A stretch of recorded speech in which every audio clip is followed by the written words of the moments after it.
At 2:31 in the morning, a frantic voice crackled through a 911 dispatcher's headset in Tip City, Ohio.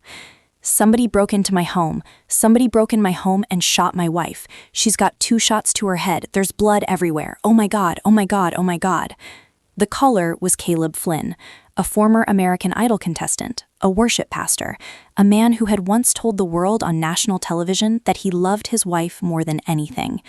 But within 82 hours, that same man would be in handcuffs. And what investigators found inside that quiet suburban home would shatter every image the world had of the Flynn family. Caleb and Ashley Flynn looked from the outside like the picture of a blessed life. Both graduates of Lee University, a private Christian college in Tennessee, they were rooted deeply in their faith. Caleb had chased his dreams all the way to season 12 of American Idol in 2013, introducing himself to the nation as a music pastor who loved the Lord and his wife. Ashley was beloved in a different, quieter way, a warm, dedicated volleyball coach at Tippecanoe Middle School, a substitute teacher, and a devoted mother to their 2 young daughters.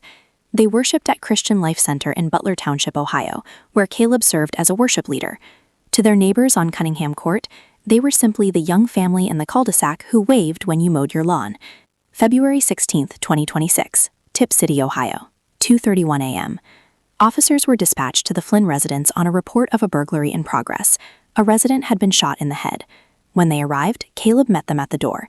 Inside, they found Ashley Flynn in the master bedroom, shot twice in the head, pronounced dead at the scene. 2 9mm shell casings lay on the floor near the foot of the bed. Their 2 elementary school daughters were asleep in their rooms, undisturbed. Caleb told investigators that someone had broken in through the garage, that the door was wide open, and that his truck's center console, where he kept his handgun, had been pried open. Police launched a full perimeter search. Canine units swept the neighborhood. Drones circled overhead. No intruder was ever found. By 4:28 a.m., Caleb had voluntarily agreed to speak with detectives at the station. The community, unaware of what investigators were already beginning to suspect, rallied immediately. Prayer ribbons were tied to light poles along Main Street.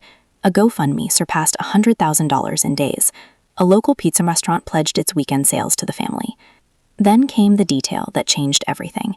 When detectives examined the side garage door Caleb claimed the intruder had used to enter, they found something that no intruder could have left behind. A large refrigerator pressed firmly against the interior side of that door. The physics were undeniable. The door opened inward. Anyone entering from outside would have been stopped cold. The only person who could have positioned that refrigerator was someone already inside the house. The alleged break-in hadn't happened. The scene had been built. The 9mm shell casings found beside Ashley's body matched the caliber of the weapon Caleb admitted to keeping in his own truck. The open console? Investigators concluded it had been staged to support the burglary story. Every detail Caleb had offered police, the open garage door, the ransacked truck, the alleged intruder, now looked like the architecture of a lie constructed in the dark hours before dawn. The internet erupted.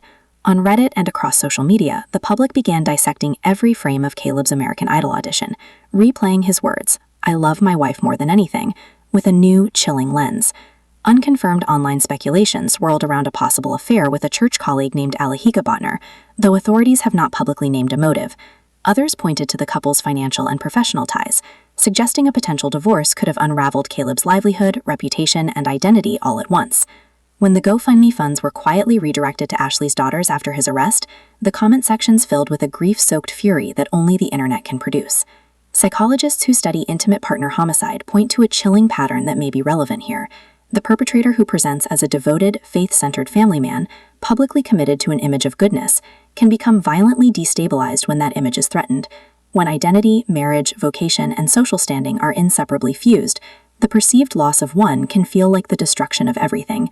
The staging of a crime scene, experts note, reflects not impulsivity but premeditation, a calculated attempt to control the narrative even after the act itself. Ashley Flynn was shot twice in the head at close range and pronounced dead at the scene. The autopsy report has not been publicly released.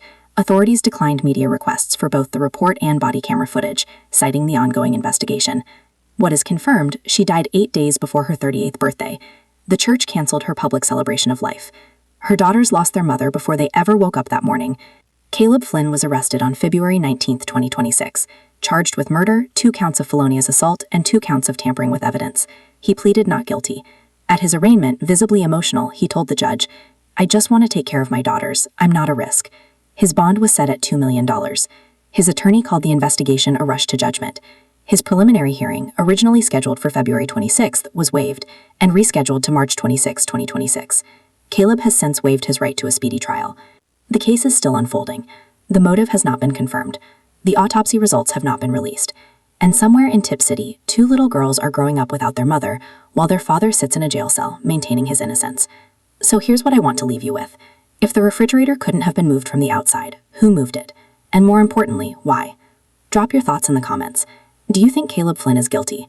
What do you think the motive was? And what does this case say about the people we think we know? Do you want to know what happened next? Make sure you like, comment, and subscribe so you don't miss any of our videos.